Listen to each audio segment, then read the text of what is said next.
Extracting metals towards the top of the reactivity series. ठीक है, सक्रियता श्रेणी में जो ऊपर आने वाली जो धातुएं होती हैं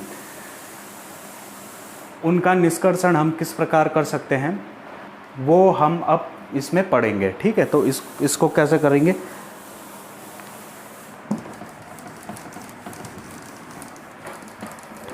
अब क्या होता है, जो सक्रियता श्रेणी में सबसे ऊपर जो धातुएं आती हैं जैसे कि सोडियम हो गया और मैग्नीशियम हो गया और एल्यूमिनियम हो गया और कैल्शियम हो गया, तो ये जो होती हैं ये बहुत अधिक अभिक्रियाशील होती हैं, है ना। हमें स्वतंत्र अवस्था में ये नहीं मिलती हैं। तो हम जो है क्या करते हैं, इनके ऑक्साइडों का जो है कार्बन से अपचयन हम करके प्राप्त नहीं कर सकते हैं। ठीक है, इन धातुओं को। कारण क्या है, कार्बन क्या है, इनसे नीचे आता है सक्रियता श्रेणी में। ठीक है, और इसलिए क्या है वो ज़्यादा, और ऑक्सीजन जो होता है वो थोड़ा ऊपर आता है। ठीक है, सक्रियता श्रेणी में तो ऑक्सीजन जो होता है इनसे बहुत टाइटली बाउंड होता है। ठीक है, ऑक्सीजन के प्रति इन धातुओं की जो एफिनिटी होती है, लगाव होता है, वो ज़्यादा प्रबल होता है। तो इसलिए कार्बन क्या करता है, इनको आसानी से अलग नहीं कर पाता है। ठीक है, तो हम क्या करते हैं, क्या विधि हम इसमें अपनाते हैं, विद्युत अपघटन विधि। ठीक है, इनके जो अयस्कों का जो हम क्या करते हैं, विद्युत अपघटन करते हैं। विद्युत अपघटन से फिर हम इन धातुओं को प्राप्त करते हैं। तो पहला है इसमें सोडियम। तो सोडियम का जो है विद्युत अपघटन हम कैसे करते हैं।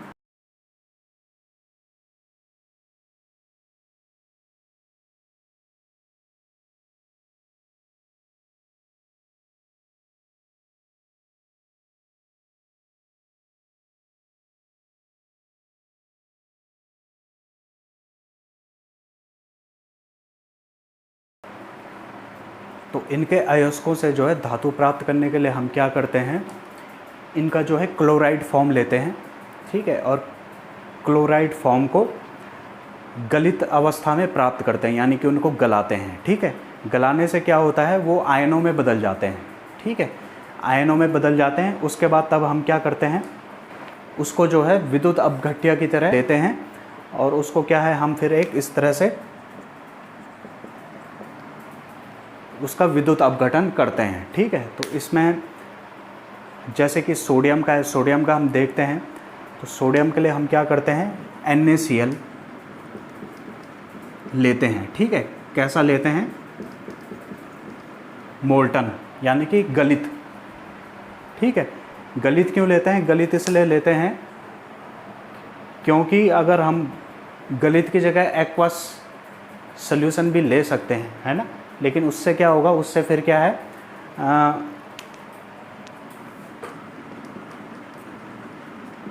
NaCl टूटेगा तो वो सोडियम आयन और क्लोरीन आयन में बदल जाएगा। ठीक है, लेकिन साथ ही साथ क्या है, क्योंकि हमने क्या लिया है, एक्वस सॉल्यूशन, यानी कि जल में क्या है, सोडियम क्लोराइड को डाला है, तो इसलिए क्या होगा, इसके भी आयन बनेंगे, जल के भी आयन बनेंगे। और फिर होगा क्या कि हमें NaOH मिलेगा। ठीक है, सोडियम हाइड्रोक्साइड हमें मिल जाएगा और साथ ही साथ क्लोरीन मिलेगी और हाइड्रोजन गैस मिलेगी। तो यहाँ पे क्या हो जाएगा, क्लोर क्षार अभिक्रिया हो जाएगी, जो हमने इससे पहले हमने पढ़ रखी है। ठीक है, तो यहाँ पे साइड हमें चाहिए था सोडियम, अब मिलेगा हमें, क्या मिलेगा, सोडियम हाइड्रोक्साइड। तब हमें क्या करना, ऐसा नहीं है कि सोडियम हाइड्रोक्साइड से हम सोडियम नहीं निकाल सकते हैं, इससे भी जो है सोडियम बनाया जा सकता है, लेकिन फिर क्या है, वो हमें ज़्यादा लंबा प्रोसेस हो जाएगा, है ना। तो हमें अगर डायरेक्ट अगर हमें सोडियम धातु हमें निकालनी है तो उसके लिए हम क्या लेते हैं, मोल्टन NaCl हम लेते हैं। ठीक है, तो मोल्टन NaCl में क्या होता है, आयन होता है। ठीक है, आयन होते हैं। और जब हम क्या है, विद्युत हम प्रवाहित करते हैं, इलेक्ट्रोलिसिस कराते हैं, यानी कि विद्युत अपघटन जब हम कराते हैं, उसका मतलब यही होता है कि जो आयन है, ठीक है, आयनों में क्या होता है, जो आवेश होते हैं वो आवेश जो है ख़त्म हो जाएं और जो आयन हैं वो किस में परिवर्तित हो जाएं, अणुओं में, ठीक है। तो इसलिए जो है हम ये ऐसा कराते हैं, और आयनों के माध्यम से ही क्या होता है, विद्युत जो है वो गमन करती है, ठीक है। तो विद्युत अपघटन तभी होगा जब वो आयनों के रूप में होंगे, ठीक है। तो इसमें अब देखो क्या होगा, NaCl जो है वो टूट जाएगा Na positive plus Cl negative में। Cl नेगेटिव में क्या है, ऋणावेश है, तो ऋणावेश जो है वो किस तरफ जाएगा, कैथोड की तरफ जाएगा कि एनोड की तरफ जाएगा। क्लोराइड जो आयन है वो किस तरफ जाएगा, एनोड की तरफ जाएगा, ठीक है, क्योंकि ऋणावेश जो है वो घनावेश की तरफ आकर्षित होता है। तो यहाँ जाएगा और ये क्या करेगा, अपना इलेक्ट्रॉन दे देगा, ठीक है, किस पे, एनोड पर।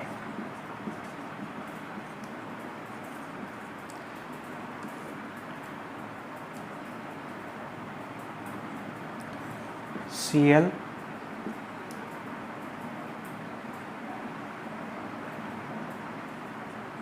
एक इलेक्ट्रॉन दे दिया इसने, ठीक है, एनोड को दे दिया, और फिर किस में बदल गया, Cl में बदल गया। अब देखो Cl है तो इसमें क्या है, अब ये अकेले नहीं रह सकता, ठीक है, Cl परमाणु है ये, ठीक है ना। पहले तो इसकी कक्षा में कितने थे, 8 इलेक्ट्रॉन थे, ठीक है, भले ही इस पे क्या है आवेश था, लेकिन 8 इलेक्ट्रॉन इसके थे पूरे। लेकिन अब क्या हो गया, जैसे उसने इलेक्ट्रॉन निकाला, जैसे उसने क्या है इलेक्ट्रॉन निकाला, तो उसमें क्या हुआ, फिर एक इलेक्ट्रॉन की कमी हो गई। तो वो क्या करता है, फिर एक दूसरे क्लोरीन के साथ मिलके बना देता है, ठीक है। यहाँ पे इसका मतलब 2 क्लोरीन आयन है, ठीक है। तो इनके साथ मिलके ये क्या बना देगा, इस तरह, ठीक है। तो यहाँ पे क्या होता है, लूज ऑफ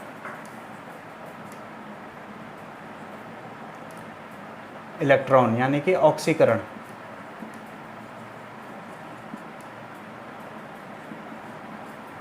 ठीक है।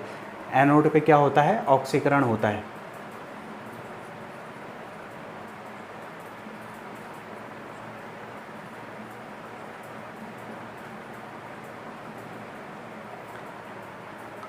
लॉस ऑफ इलेक्ट्रॉन या लूज ऑफ इलेक्ट्रॉन, ठीक है। तो उसके बाद क्या होगा, और कैथोड पे क्या होगा,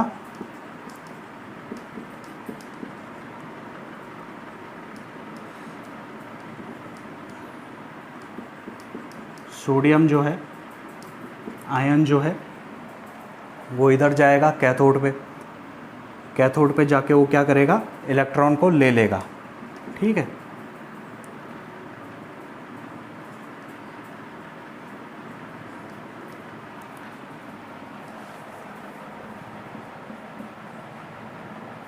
इस तरह से, ठीक है। तो इस तरह से हमें क्या, सोडियम धातु हमें प्राप्त हो जाएगी, ठीक है। इलेक्ट्रॉनों को जो है हम तीर के ऊपर भी लिख सकते हैं। तो जैसे इलेक्ट्रॉन अगर निकल रहा है तो ऐसे इस तरह का माइनस लगा देते हैं, यानी कि इलेक्ट्रॉन निकल रहा है, ठीक है। तब यहाँ पे नहीं लिखते हैं हम, ठीक है। और अगर आ रहा है तो तब प्लस इलेक्ट्रॉन लिख लेते हैं, ठीक है। तो ऐसा भी लिखा जा सकता है। तो इस तरह से क्या है, इलेक्ट्रॉन फिर यहाँ से इस तरह से चलते हैं, पूरा एक क्या बन जाता है, एक परिपथ बन जाता है, ठीक है। और इस तरह से हमें क्या है, सोडियम धातु हमें प्राप्त हो जाती है। अब इसके बाद आता है मैग्नीशियम। मैग्नीशियम का क्या कैसे किया जाता है, इसमें देखते हैं। आज जो है मैग्नीशियम अगला धातु है हमारा। तो इसमें हम क्या करते हैं, इलेक्ट्रोड लेते हैं, ग्रेफाइट लेते हैं, ठीक है, एनोड के रूप में, ठीक है। और कैथोड के रूप में हम लेते हैं मैग्नीशियम Pb एलॉय, ठीक है। और इधर हमने क्या लिया था, इधर हमने प्लेटिनम लिए थे दोनों, ठीक है। क्या होते हैं, अक्रिय इलेक्ट्रोड होते हैं, ठीक है। ग्रेफाइट भी क्या है, अक्रिय है, ठीक है, ये भी अक्रिय है। अक्रिय क्यों लेते हैं? क्योंकि अगर ये खुद अभिक्रिया करने में भाग लेने लग जाएंगे तो उससे फिर क्या होती है, परेशानी होती है, ठीक है। तो इसलिए इनको अक्रिय इलेक्ट्रोडों को हम लेते हैं, ठीक है। अब यहाँ पे जो है तो इस तरह का ये क्या होता है, एपरेटस होता है, ठीक है। ओरिजिनल एपरेटस जो होता है वो थोड़ा जटिल होता है बहुत, है। तो ये जो है ओरिजिनल एपरेटस का क्या है, थ्योरेटिकल रिप्रेजेंटेशन है। तो अब मैग्नीशियम क्लोराइड का क्या कराते हैं हम, इसमें विद्युत अपघटन कराते हैं। लेकिन मैग्नीशियम क्लोराइड हमें मिलेगा कैसे, है ना, डायरेक्ट हम जो है वो नहीं मिलता है, उसके लिए क्या करना पड़ता है, हमें इसे बनाना पड़ता है, ठीक है। वैसे तो समुद्र के पानी में भी जो होता है मैग्नीशियम क्लोराइड मिल जाता है, लेकिन हम जो है इसको एक और अयस्क होता है इसका, इसको बोलते हैं मैग्नेसाइट, यानी कि मैग्नीशियम कार्बोनेट। तो इसको जब हम गर्म करते हैं 50 डिग्री सेंटीग्रेड तक, तो ये टूट जाता है मैग्नीशियम ऑक्साइड और कार्बन डाइऑक्साइड में, ठीक है। अब ये जो है मैग्नीशियम ऑक्साइड है, इसकी अभिक्रिया हम कराते हैं कार्बन से, यानी कि कोक से कराते हैं, ठीक है। और उसमें साथ ही साथ क्या है, क्लोरीन गैस प्रवाहित करते हैं। तो क्लोरीन गैस प्रवाहित करने पर क्या होता है, ये बदल जाता है MgCl2 में, ठीक है। और कार्बन मोनोऑक्साइड गैस मुक्त हो जाती है। इसके बाद जो है मैग्नीशियम क्लोराइड का हम क्या करते हैं, विद्युत अपघटन कराते हैं। कैसे? मोल्टन मैग्नीशियम क्लोराइड का, ठीक है। तो पहले तो इसे हम गलित अवस्था में लाते हैं, इसे गर्म करके इसे पिघलाते हैं। तो इस तरह से क्या है, ये बदल जाता है, ठीक है। तो ध्यान रखना यहाँ पे क्या है, 2 मैग्नीशियम, मैग्नीशियम 1 है, क्लोरीन के 2 हैं, ठीक है। तो मैंने एक ही लिखा हुआ है, वो सिर्फ समझाने के लिए है, ठीक है। तो इस तरह से जो है हम क्या करते हैं, पहले इसको गलित अवस्था में लाते हैं, ठीक है। फिर विद्युत अपघटन कराते हैं। विद्युत अपघटन का मतलब होता है कि इनके जो हैं चार्ज जो होंगे वो डिस्चार्ज हो जाएंगे, ठीक है। तो इसमें अब क्या होता है, ये जो मैग्नीशियम पॉजिटिव हैं ये जाते हैं किस तरफ, कैथोड की तरफ, ठीक है। और क्लोरीन जो क्लोराइड आयन जो होते हैं वो जाते हैं एनोड की तरफ। एनोड की तरफ जाने के बाद क्या है, क्लोरीन अपना जो एक इलेक्ट्रॉन जो है वो अपना दे देता है एनोड को, ठीक है। वो इलेक्ट्रॉन फिर घूम के फिर वापस इधर आता है कैथोड में, और वो इलेक्ट्रॉन फिर किस में चला जाता है, मैग्नीशियम में, ठीक है। तो मैग्नीशियम फिर क्या हो जाता है, डिस्चार्ज हो जाता है, धातु रूप में वो आ जाता है, आयन से फिर बदल के धातु रूप में वो हमें प्राप्त हो जाता है कैथोड पर, ठीक है। यानी उस पर क्या हो जाता है, निक्षेपित हो जाता है, ठीक है। इधर भी क्या होता है, निक्षेपित हो जाता है कैथोड पे, जो धातु हमें चाहिए होती है वो क्या हो जाती है, निक्षेपित हो जाती है ना, उसके बाहर जो है एक तह बना लेती है। इसके बाद जो है अगला है हमारा कैल्शियम। तो कैल्शियम में क्या होता है, तो कैल्शियम क्लोराइड को बनाने के लिए जो है इसमें जो है एनोड को हम लेते हैं ग्रेफाइट, ठीक है।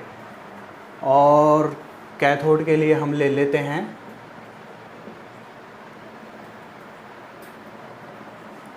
आयरन,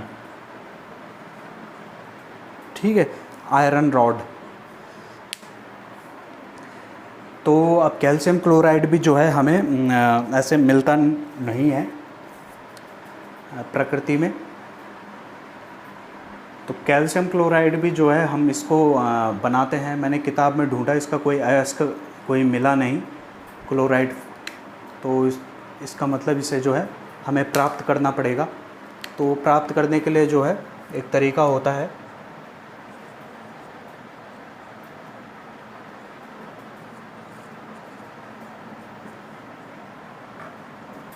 एक अयस्क होता है कैल्शियम कार्बोनेट का लाइमस्टोन, यानी कि चूना पत्थर, ठीक है। सोडियम क्लोराइड की कंसंट्रेट मात्रा के साथ इसकी अभिक्रिया कराने पे हमें मिलता है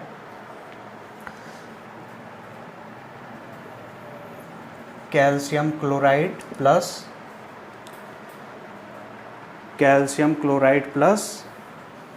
Na2CO3 सोडियम कार्बोनेट, ठीक है। तो कैल्शियम क्लोराइड हमें मिल गया। अब हम इसको क्या है करेंगे, गलित अवस्था में लाएंगे और उसका विद्युत अपघटन कराएंगे। तो गलित अवस्था में मिलने के बाद ये हमें मिल जाता है 2 पॉजिटिव प्लस Cl नेगेटिव, ठीक है। तो ये पॉजिटिव जो है, ठीक है, कहाँ जाएंगे, कैथोड की तरफ, और ये नेगेटिव जाएंगे एनोड की तरफ, ठीक है। तो 2 इलेक्ट्रॉन जो है 2 क्लोरीन दे देगा एनोड को, वो जाके फिर वापस घूम के मिल जाएंगे कैल्शियम को, ठीक है। तो इस तरह से जो है हमें कैल्शियम हमें प्राप्त हो जाएगा, ठीक है। तो ये थे 3, सोडियम, मैग्नीशियम और कैल्शियम। अब एल्यूमिनियम है, तो एल्यूमिनियम को जो है हम प्राप्त करते हैं एल्यूमिनियम ऑक्साइड से, यानी कि एल्यूमिनियम ऑक्साइड को हम कहते हैं एल्यूमिना। तो अब जो है हम एल्यूमिनियम धातु को प्राप्त करने की विधि देखते हैं। तो एल्यूमिनियम जो हमारा धातु होता है उसका अयस्क होता है बॉक्साइट, है ना, बॉक्साइट से प्राप्त किया जाता है, ठीक है। तो बॉक्साइट में मेन जो होता है वो होता है Al2O3, ठीक है, यानी कि एल्यूमिना। तो सबसे पहले हमें क्या करना पड़ता है, एल्यूमिना में जो अशुद्धियाँ होती हैं उनको दूर करना होता है और उसे शुद्ध रूप में हमें प्राप्त करना होता है। तो इसके लिए हम जो है एक प्रक्रम अपनाते हैं जिसे कहते हैं बेयर्स प्रोसेस, ठीक है। तो ये प्रक्रम हम कब अपनाते हैं, जब उसमें मैग्नेटाइट और हेमेटाइट की अशुद्धियाँ होती हैं, ज़्यादा होती हैं, ठीक है, तब हम जो है इस प्रोसेस को अपनाते हैं। मैग्नेटाइट यानी कि Fe2O4, ठीक है, यानी कि फेरिक ऑक्साइड, और दूसरा है Fe3O4 यानी कि फेरस फेरिक ऑक्साइड, इसे बोलेंगे, ठीक है। इनके अलावा जो होता है टाइटेनियम ऑक्साइड भी की भी अशुद्धि होती है, ठीक है। और दूसरा क्या है, सिलिकॉन डाइऑक्साइड, ये भी अशुद्धि के रूप में प्रमुख रूप से होता है, ठीक है। तो हम क्या करते हैं, सोडियम हाइड्रोक्साइड का विलयन लेते हैं और उसके साथ हम क्या करते हैं, उसको गर्म करते हैं, है ना, भर्जन अभिक्रिया हम करते हैं, ठीक है। 150 डिग्री सेंटीग्रेड तक हम उसे गर्म करते हैं 80 एटमॉस्फेरिक प्रेशर पर, है ना, इतने वायुमंडलीय दाब पर हम उसे 150 डिग्री सेंटीग्रेड तक गर्म करते हैं, जिससे हमें क्या मिलता है, सोडियम मेटा एल्यूमिनेट मिलता है और दूसरा मिलता है हमें सोडियम सिलिकेट, ठीक है। तो जितनी भी ये जो सिलिकॉन की अशुद्धियाँ होती हैं, है ना, तो ये किसके रूप में आ जाती हैं, सोडियम सिलिकेट के रूप में आ जाती हैं, ठीक है, ये अलग हो जाता है। और फिर क्या बचता है हमारे पास, सोडियम मेटा एल्यूमिनेट बचता है। इसको हम क्या करते हैं, फिर पानी के साथ इसे घोलते हैं, ठीक है। ये हमें शुष्क रूप में जैसे प्राप्त होता है भर्जन के बाद, तो इसको फिर हम पानी में घोलते हैं। पानी में घोलने के बाद हम क्या कराते हैं, इसकी अवक्षेपण अभिक्रिया कराते हैं, ठीक है। इसमें क्या होता है, थोड़ा सा एल्यूमिनियम हाइड्रोक्साइड जो होता है वो हम पहले इसमें डाल लेते हैं, ऐड कर लेते हैं, ठीक है। जो क्या है, अभिक्रिया के बाद जो चीज़ बनती है इसमें, उसी उसी को थोड़ा सा हम इसमें डाल देते हैं विलयन में, ठीक है ना। जो मतलब पहले जो हमने अभिक्रिया कराई होगी तो उसमें जो एल्यूमिनियम हाइड्रोक्साइड बना होगा इन दोनों अभिक्रियाओं के बाद, उसमें से थोड़ा सा लेके बचा देते हैं हम, है ना। ये क्या करता है, इसके अपघटन को, है ना, इसके अपघटन को क्या करता है, प्रेरित करता है, ठीक है। इससे क्या होता है, ये इसको तोड़ देता है और फिर ये क्या बनाता है, एल्यूमिनियम हाइड्रोक्साइड बनाता है, ठीक है। ये सेडिमेंट के रूप में नीचे जमा हो जाता है। सेडिमेंट मतलब अवक्षेप, ठीक है। अवक्षेप के नीचे विलयन में ये बैठ जाता है और सोडियम हाइड्रोक्साइड का दोबारा से क्या है, विलयन बन जाता है, ठीक है। इसके बाद क्या होता है, इसी एल्यूमिनियम हाइड्रोक्साइड को फिर हम क्या करते हैं, निस्तापन करते हैं, यानी कि गर्म करते हैं। गर्म करने के बाद जो है हमें एल्यूमिना मिल जाता है, ठीक है। तो ये एल्यूमिना जो हमें मिला है ये क्या है, शुद्ध रूप में मिलता है हमें, ठीक है। और जितनी भी अशुद्धियाँ होती हैं ये सब क्या हो जाती हैं, ख़त्म हो जाती हैं, ठीक है। तो ये 3 स्टेप में ये चलता है।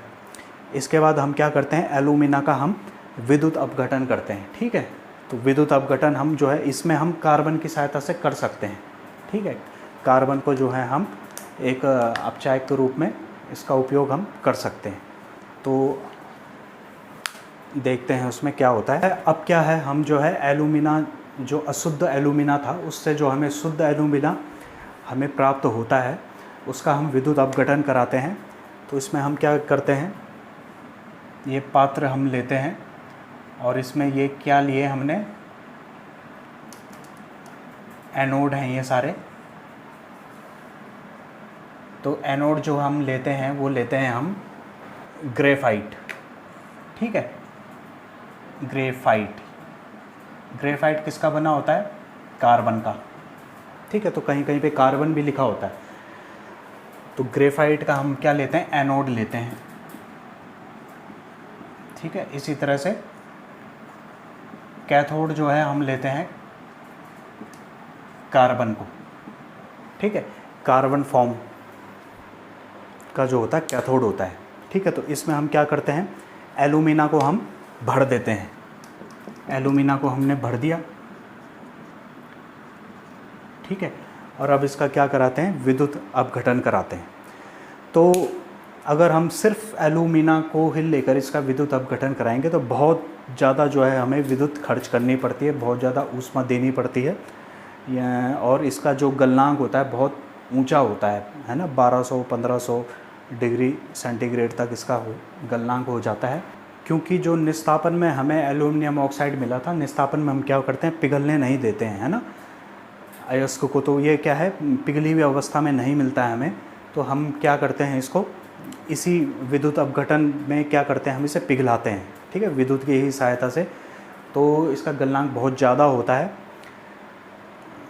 तो इसलिए ये इसको पिघलाने में ज़्यादा बिजली खर्च होती है। लेकिन अगर हम इसमें थोड़ा सा क्रायोलाइट मिला दें, क्रायोलाइट जो होता है एल्यूमिनियम का ही एक अयस्क होता है, Na3Al(F6).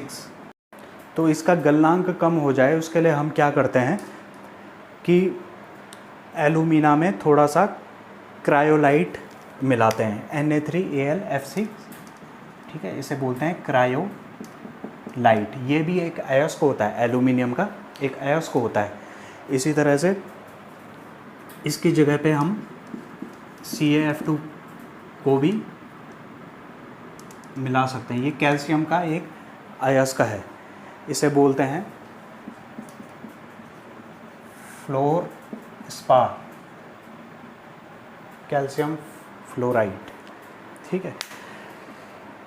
तो इन दोनों में से कोई एक मिला लेते हैं। उससे क्या होता है कि जो एल्यूमिना है इसका गलनांक थोड़ा कम हो जाता है और इससे ये कम ताप में ही 800-900 डिग्री सेंटीग्रेड पे ही ये पिघलने लग जाता है। पिघलने के बाद ये आयनों के रूप में आ जाता है, जिसके आसानी से क्या हो जाता है, इसका विद्युत अपघटन होता है, ठीक है। थोड़ा सा कोक चूर्ण जो होता है पाउडर के फॉर्म में हम इसके ऊपर डाल देते हैं, क्योंकि ये बहुत चमकता है और आँखों को चमक से बचाने के लिए हम इस पर कोक पाउडर डाल देते हैं, ठीक है। तो अब जब अभिक्रिया होती है तो अभिक्रिया में क्या होता है, Al2O3, ये इसकी मेन रिएक्शन, Al2O3 और Al2O3 2,3C, ये बन जाता है 4Al और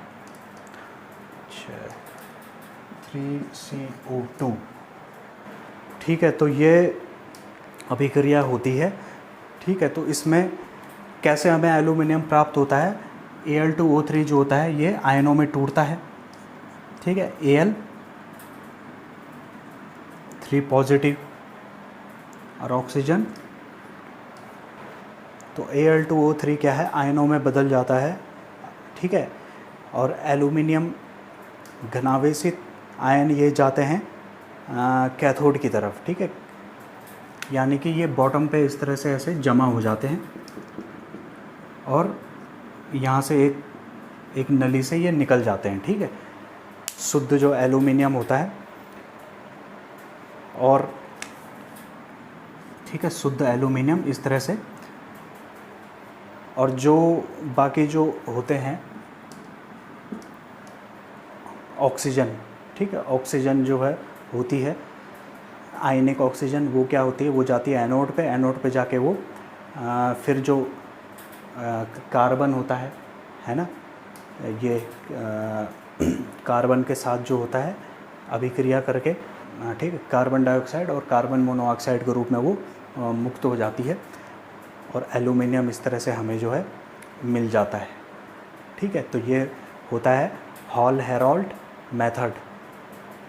ठीक है, तो इस तरह से जो है हम एल्यूमिनियम को प्राप्त कर लेते हैं।